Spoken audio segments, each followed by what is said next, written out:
제가 금융위기의 요건 중에 하나, 첫째는 중국 부동산과 미 국채 금리가 흔들리기 시작하면서 금융위기는 시작될 걸로 봤는데요. 미 국채 금리가 하락을 한다고 하는 것은 그죠? 이게 국채 차트입니다. 국채 하락은 뭐라고 말씀드렸죠? 국채가 아래로 가게 되면은 국채 금리는 상승한 겁니다. 그러니까는 다시 말씀드려서 이게 아래로 떨어진다. 그러면 금리 상승 압력을 받고 있다. 채권상에. 이렇게 보시면 되고, 예전에 한번 국채금리 급락했을 때 다운학스닥도 크게 떨어지고 있는데 그 이후에 반등하다가 최근에 다시금 이렇게 떨어지고 있습니다. 이게 여러분 왜 문제가 되느냐 하면은 좀 큰 그림을 보여드릴게요. 큰 그림으로 봤을 때 그동안의 금리, 그러니까 그동안의 큰 그림상에서 많이 상승해 왔죠. 이게 뭐예요? 다시 얘기하면은 이게 위로 상승한다는 거는 금리 인하죠. 금리가 인하되면서 이렇게 온 거예요. 그동안 금리가 인하되면서 이렇게 국채는 다시 상승을 했는데 국채랑 국채 금리는 반대다는 거 생각하시고요. 그랬는데 이거를 뭘로 했느냐 하면은 사실은 굉장히 긴 기간으로 본다면은 본다면은 더 많이 올랐는데 이 아주 2006년부터 모습을 보게 되면은 왼쪽이 지금 2005년입니다. 그렇게 되면은 이런 식인데요.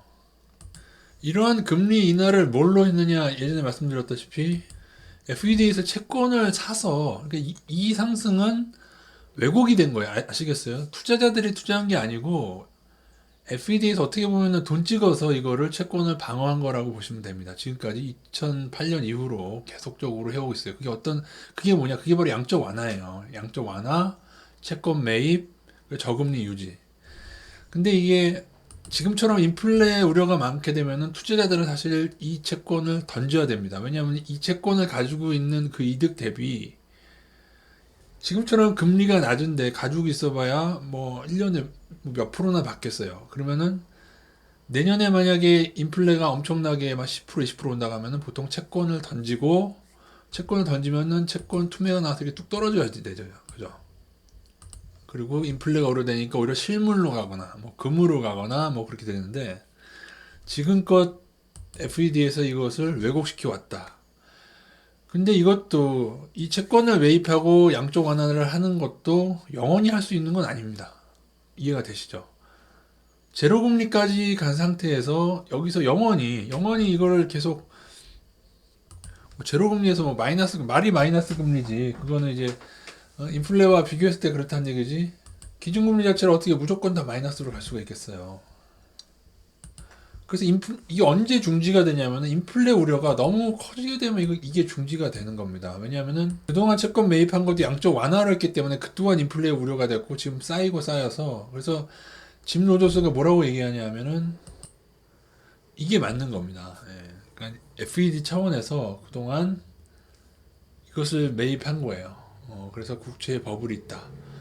근데 이게 영원히 될 수 없는 이유는 또 양적 완화되면 또 인플레 우려가 커지고 그러니까 나중에 완전히 인플레를 뭐 방관할 수는 없기 때문에 이것도 끝이 날 텐데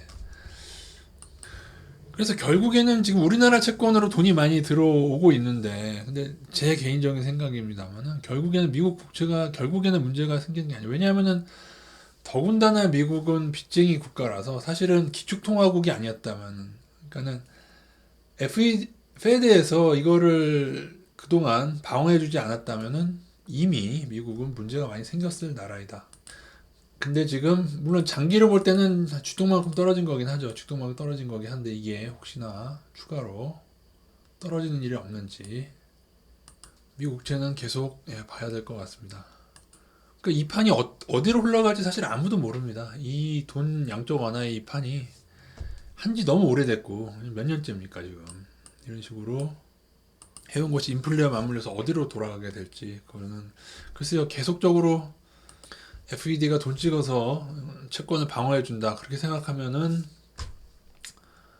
별거 아닐 수 있는데 근데 외국인이 자꾸 우리나라 채권으로 들어오는 게 저는 좀 그게 이상합니다. 예, 그게 그 베이스 애들 달러 엑소더스가 아닌가 하는 생각을 좀 계속 깔고 들어가고 있기 때문에 나중에 채권도 문제가 생기지 않을까. 원래는 짐 로저스의 말이 맞긴 맞습니다. 언젠가 채권도 버블이 있기 때문에 채권의 버블도 깨질 것이다라고 보는 게 합리적인 생각인데 이 왜곡이 언제까지 지속될지 한번 지켜보면서 그럼에도 불구하고 하락할 때는 진짜 뭐가 문제가 생기는 거니까요. 그게 금융위기 신호탄 헝다 사태도 홍콩 중국 부동산의 일부고 그것도 조금씩 시작되고 있고 만약에 이게 추가로 떨어진다면 여기서도 뭔가 시작된다 이렇게 보시면 되겠습니다. 한 번 더 방어를 할지 나중에 좀 떨어진다고 그것까지는 제가 모르겠습니다.